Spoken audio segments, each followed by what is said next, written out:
The 49ers season came to an end after a 20-17 loss to the LA Rams at SoFi Stadium this last Sunday, capping off a roller coaster year for head coach Kyle Shanahan and squad. After a tumultuous first couple weeks of the season, how did the team turn it around? We'll take a look at the season and what's coming next for the 49ers squad.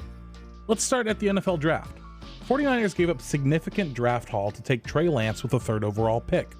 While many saw Jimmy Garoppolo as trade bait, the 49ers would keep him in place as the starter for the 21 season, mirroring the model set by Andy Reid and the Chiefs when they selected Pat Mahomes, who sat behind Alex Smith in his first year in the league. After a disastrous 2020, which was marred by injuries to more than half of the starters, the team was hoping to stay healthy and contend for an NFC West title, which saw all 3 divisional opponents improve in the offseason. Week 1 saw the team go up big against Detroit, only to let the Lions come back in and have a chance to tie it late.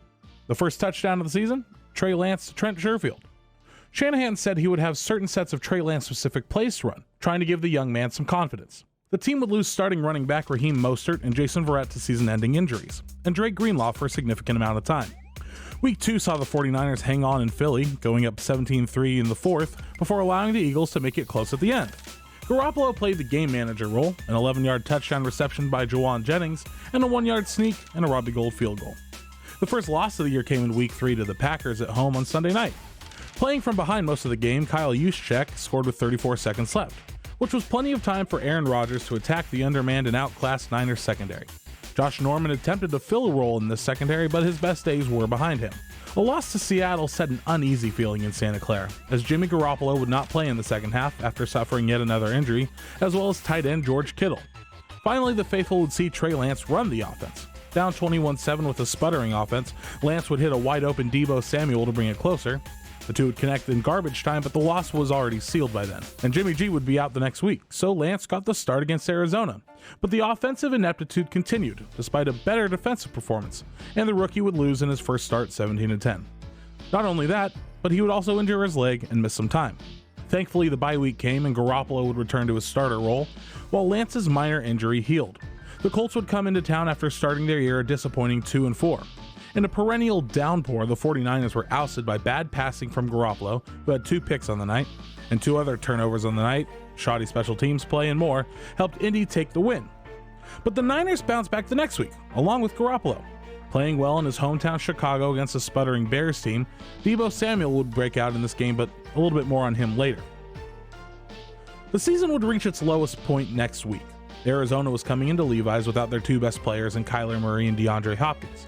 The 49ers would get George Kittle back, who had missed the previous 3 games with injury. The team was licking their chops.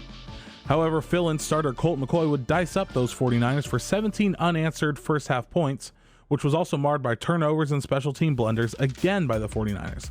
It was never close, and the Cardinals would sweep them 31-17. This is where social media exploded. Bench Jimmy, start Trey, fire Shanahan and John Lynch. A team so aloft with preseason hopes was sitting at the bottom of a competitive NFC West, and with no first-round picks in the next couple drafts, things seemed dire. So, how did we end up in the NFC Championship? Ironically, it started with the Rams. After just securing the rights to Odell Beckham Jr., the Rams came into Levi's on a Monday night and ran into Deebo Samuel. Deebo was not only catching passes, but now he's taking carries out of the backfield.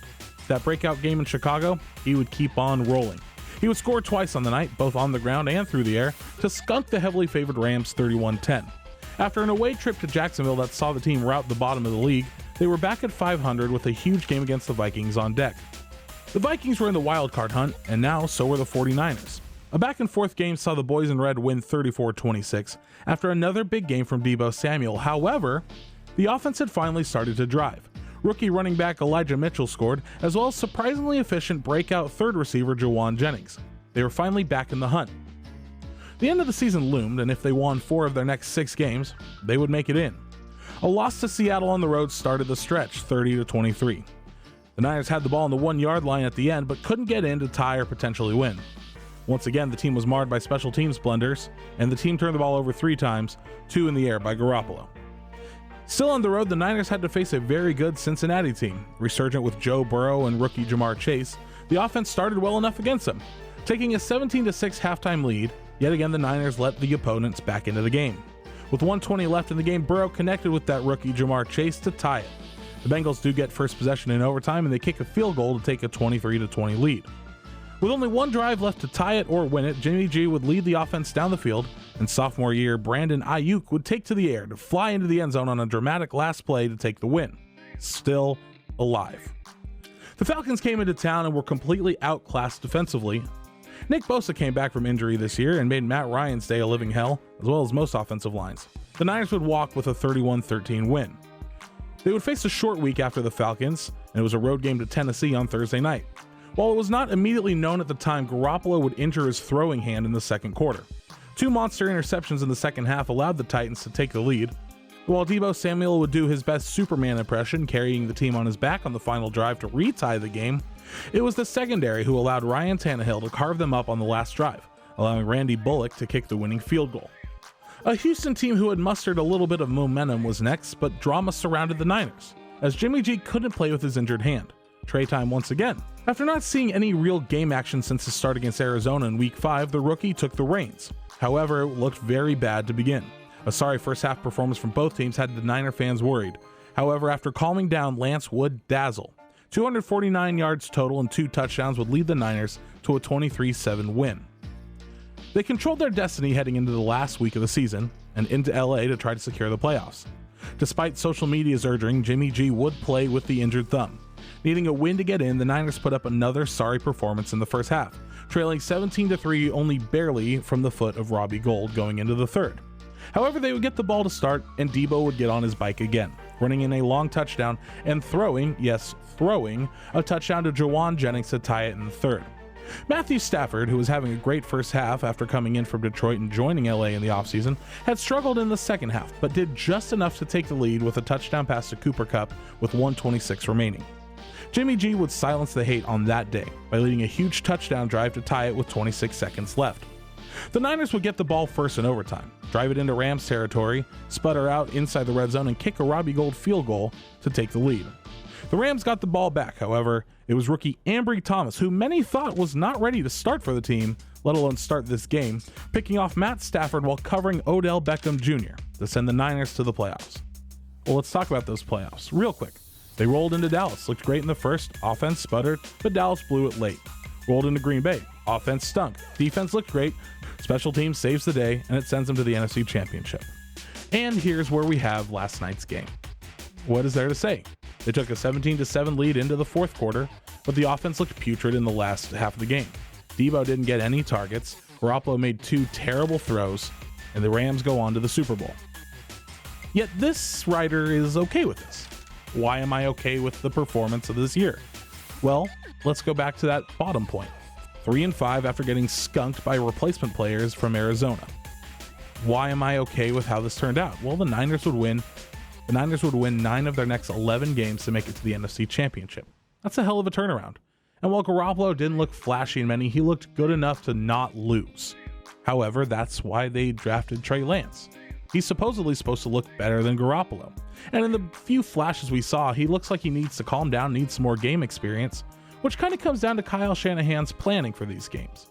Remember I mentioned the run and pass formations Shanahan had set for Lance coming into the season?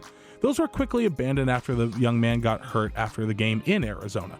And we didn't see much of him until he was forced to start against Houston. It's all but official now, but Garoppolo will be out of the starting role and most likely out of the team coming into next season. Whether he gets traded for picks or another player is yet to be seen, or if they keep him on the bench as a backup. However, knowing Garoppolo, he probably won't be in the team too much longer. And I don't want this to turn into a dunk on Jimmy Garoppolo. He handled the franchise very well.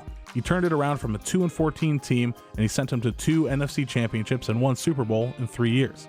However, the young man could not stay healthy, and his decision-making was under fire a lot.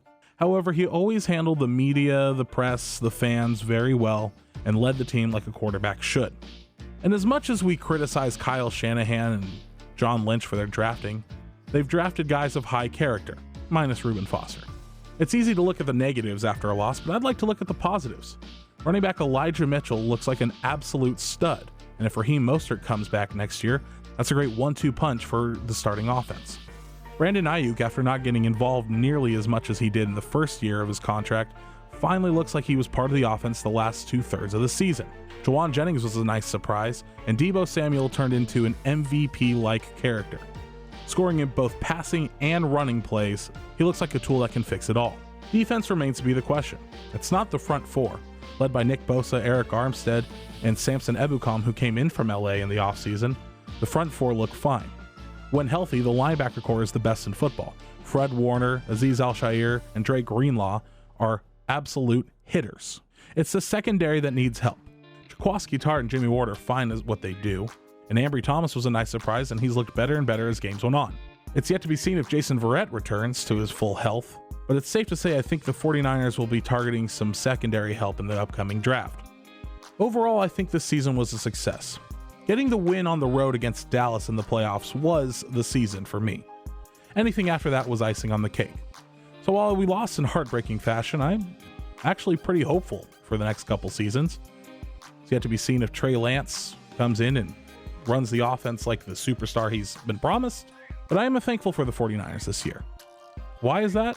Well, the excitement it brought to my house, to my friends, and more importantly, got my fiance to come to an NFL game for the first time in our relationship. Hopefully to many, many, many more. So thank you, 49ers, for your 2021-2022 season. You're going to have lofty expectations again next year. You have a lot of question marks, and I can't wait to see how you answer them. If you like what you heard, go ahead and like, comment, subscribe, all that same old dribble that you hear every YouTuber say. But it really helps me out, especially as I get started with these long-form videos. And hey, if you liked it, maybe I'll do a few more. Until next time, thank you so much for listening.